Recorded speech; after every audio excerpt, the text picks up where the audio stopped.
गरीब दर्जी भाभी ने 3 ननद के लिए बनाया शादी का जोड़ा। गरीब संगीता सिलाई मशीन पर बैठी कपड़े सी रही होती है, तभी उसकी तीनों ननद राधा, गौरी और नीलम वहां आती हैं। संगीता भाभी, हम तीनों कॉलेज जा रही हैं। राधा, ये लो कुछ पैसे रख लो। अरे नहीं नहीं भाभी, इसकी क्या जरूरत है। तभी संगीता की नजर तीनों ननद के पहने सूट पर जाती है जो कि पुराने हो चुके होते हैं, और वह उदास मन से कहती है, मैं जानती हूँ मैं चाहे कितनी भी कोशिश क्यों ना कर लूं, मगर माँ जी की जगह तो नहीं ले सकती। ये पैसे रख लो। शुक्रिया भाभी, अब हम चलते हैं।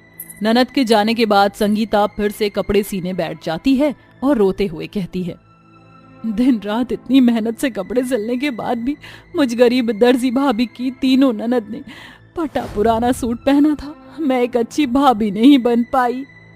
तभी संगीता देखती है कि सिले हुए कपड़े खराब हो गए हैं। हे भगवान, ये क्या, ये ब्लाउज तो खराब हो गया। कामिनी जी ने कितने भरोसे के साथ मुझे ये ब्लाउज सिलने को दिया था। अब तो ये ठीक भी नहीं हो सकता। मैं उन्हें क्या जवाब दूंगी।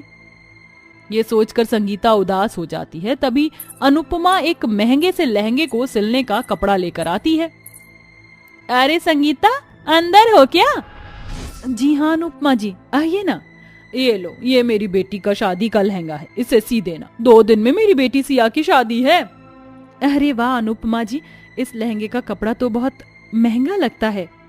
हाँ, वो मखमल का कपड़ा है ना, और फिर शादियां कोई बार बार थोड़ी होती हैं। वैसे संगीता, तुम्हारी 3 नंद भी तो शादी के लायक हो गई। तुम कब करोगी उनकी शादियां?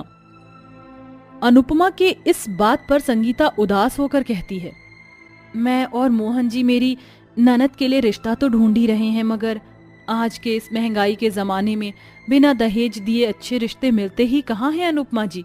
और फिर मैं गरीब दर्जी दिन रात की मेहनत से कपड़े सीकर जो भी कमाती हूँ, उससे घर का खर्चा ही चल पाता है। मैं तुम्हारी परेशानियां समझती हूँ संगीता, मगर तुम्हारी तीनों नंद देखने में सुंदर हैं। बिना दहेज के भी रिश्ता तो लग जाएगा। कहो तो मैं ढूंढूं? जी जरूर अनुपमा जी, आपका मुझ पर बड़ा उपकार होगा। थोड़े ही दिनों में अनुपमा के बताए गए पते पर सुमित्रा अपने 3 बेटों आनंद, प्रेम और विवेक का रिश्ता लेकर आने वाली होती है। संगीता, ये लो, मुश्किल से आज एक गोदाम में राशन की बोरी ढोने का काम मिल गया था। 50 रुपए कमा पाया। मोहन जी, इतनी महंगाई में 50 रुपए से क्या होगा? क्या करूं संगीता, कोई पक्का काम मिलता ही नहीं। मेरी तरह जाने कितने गरीब बेचारे काम के लिए भूखे बैठे हैं। सुनिए, अनुपमा जी ने एक रिश्ता बताया है। वो कल राधा, गौरी और नीलम को देखने आ रहे हैं। गरीबी के चलते बेचारी गरीब भाभी रात भर जाग कर कपड़ों के कतरन जोड़ जोड़ कर अपनी तीनों ननद के लिए एक एक सूट सिल कर देती है। तीनों बहनें सुमित्रा के पैर छूकर आशीर्वाद लेती हैं और उन्हें चाय नाश्ता परोसती हैं। माँ जी, चाय।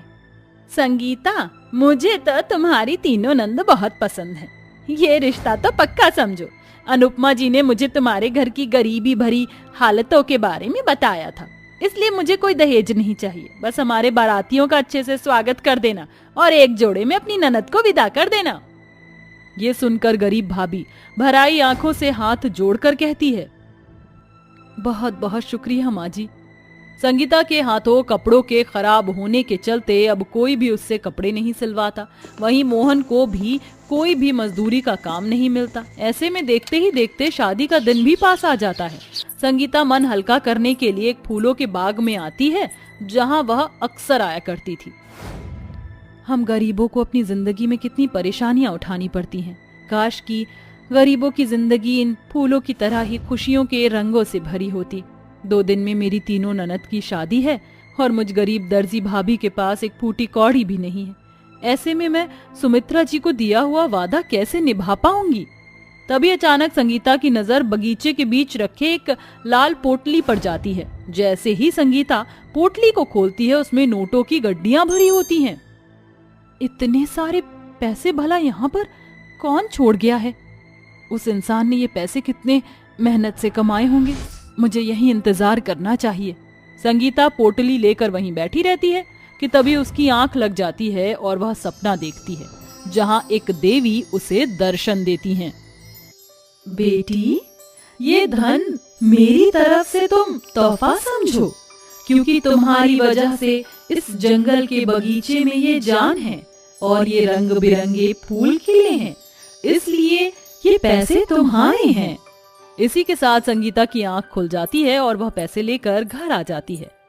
भाभी कहाँ चली गई थी आप? सुबह से आपने कुछ भी नहीं खाया है। अरे मेरी प्यारी ननद, ब्याह के घर में ऐसी भाग दौड़ी तो लगी रहती है। 2 दिन बाद तुम तीनों अपनी इस गरीब दर्जी भाभी के घर से डोली में बैठकर विदा हो जाओगी। फिर कौन खाना लेकर मेरे पीछे पीछे आएगा? अपनी गरीब दर्जी भाभी की बात सुनकर उसकी तीनों ननद का दिल भर आता है। उन पैसों से संगीता बड़े ही अच्छे तरीके से शादी का टेंट लगवाती है। उसी दिन से हल्दी मेहंदी की रस्में भी शुरू हो जाती हैं। देखिए मोहन जी, मेरी तीनों नंद आज कितनी खुश लग रही हैं। मैंने तो सपने में भी नहीं सोचा था कि उनकी शादी इतने अच्छे से कर सकूंगी। शादी के टेंट से लेकर बैंड बाजे वाले से लेकर हलवाई भी बांध लिया है। तभी अचानक से संगीता कहती है, हे भगवान, इतनी जरूरी बात मैं कैसे भूल गई। मैं अपनी तीनों नंद के लिए शादी का जोड़ा तो खरीद ही नहीं पाई और अब तो पैसे भी बहुत थोड़े बचे हैं। बचे हुए थोड़े से पैसों को लेकर ही गरीब भाभी एक लहंगे के शोरूम में आती है, जहां उसे अपनी तीनों ननद के लिए 3 लहंगे पसंद आते हैं। ये लहंगे तो बड़े ही सुंदर हैं, इसे पहनकर मेरी तीनों नंद लाखों में एक लगेंगी। सुनिए भाई साहब, ये शादी के लहंगे कितने के हैं? एक लहंगा 30,000 का है, 3 लहंगे 90,000 के होंगे। 90,000? इतने पैसे तो मेरे पास अभी नहीं है। देखिए भाई साहब, कल मेरी तीनों नंद की शादी है और मुझे ये शादी का जोड़ा खरीदना है ताकि मैं उन्हें थोड़ी खुशी दे सकूं। बड़ी उम्मीद से मैं यहाँ आई हूँ। मैं एक दर्जी हूँ, ये लहंगे मुझे थोड़े सस्ते में दे दीजिए, बदले में मैं आपकी दुकान के लिए कपड़े सिल दूंगी। ये सुनकर खड़ूस घमंडी दुकानदार संगीता को धक्के मार कर वहाँ से बाहर निकालते हुए कहता है, ये फुटपाथ का चलता फिरता ठेला नहीं है, हाई फाई शोरूम है। इतना महंगा लहंगा खरीदने की तेरी औकात नहीं, भाग यहाँ से। इतनी जिल्लत झेलने के बाद संगीता रोते हुए एक बाजार में आ जाती है, जहाँ पर बैठकर कुछ गरीब व्यापारी कपड़ों के टुकड़े बेच रहे होते हैं। 50 रुपए मीटर, 50 रुपए मीटर। लहंगे का मखमली कपड़ा, गोटा मोती, 50 रुपए मीटर, 50 रुपए मीटर। मैं तो खुद एक दर्जी हूँ, अपनी तीनों नंदों की शादी का जोड़ा खुद ही सिल सकती हूँ। शुक्रिया भगवान, मुझ गरीब दर्जी भाभी को ये रास्ता दिखाने के लिए। लहंगा बनाने का सामान लेकर गरीब भाभी घर आ जाती है और रात भर जाग कर अपनी तीनों नंद के लिए आंखें गड़ाकर शादी का जोड़ा तैयार करती है, जिस वजह से उसका हाथ कई जगह जख्मी भी हो जाता है। शादी की सुबह संगीता तीनों नंद को लहंगा देते हुए कहती है, राधा, नीलम, गौरी, ये लो तुम्हारी गरीब दर्जी भाभी की तरफ से तुम तीनों की शादी का जोड़ा। अरे वाह संगीता भाभी, ये शादी का जोड़ा तो बड़ा ही सुंदर है। हाँ भाभी, ये लहंगा तो बड़ा ही महंगा लगता है। भाभी, आपने पहले ही हमारी शादी में इतना खर्चा किया है। गौरी, ये लहंगा मैंने खरीदा नहीं, बल्कि तुम तीनों की शादी का ये जोड़ा मैंने अपने हाथों से सिला है। चलो अब जल्दी से ये शादी का जोड़ा पहनकर तैयार हो जाओ, बारात आती ही होगी। आखिर में वो गरीब दर्जी भाभी अपने हाथों से सिले हुए शादी के जोड़े में अपने तीनों नंद को मंडप में लाकर बिठा देती है, जहां उनकी शादियां सुमित्रा के तीनों बेटों से हो जाती हैं। विदाई के वक्त संगीता की तीनों ननद उसके गले लगकर बहुत रोती हैं। भाभी शुक्रिया, आपने हम तीनों का माँ से भी ज्यादा ख्याल रखा और आज हमारी शादियां भी की। अपना और भैया का ख्याल रखना भाभी। तुम भी अपना ख्याल रखना। भगवान तुम तीनों को हर खुशी दे। जाओ मेरी प्यारी ननद। संगीता ने अपनी तीनों ननद के लिए सिले सुंदर शादी के जोड़े के बाद से उसे बहुत सारे लहंगे सिलने के ऑर्डर आने लगते हैं, जिसके बाद बहुत जल्द संगीता अपने हाथों के हुनर और मेहनत से अपनी गरीबी भरी जिंदगी को भी ठीक कर लेती है।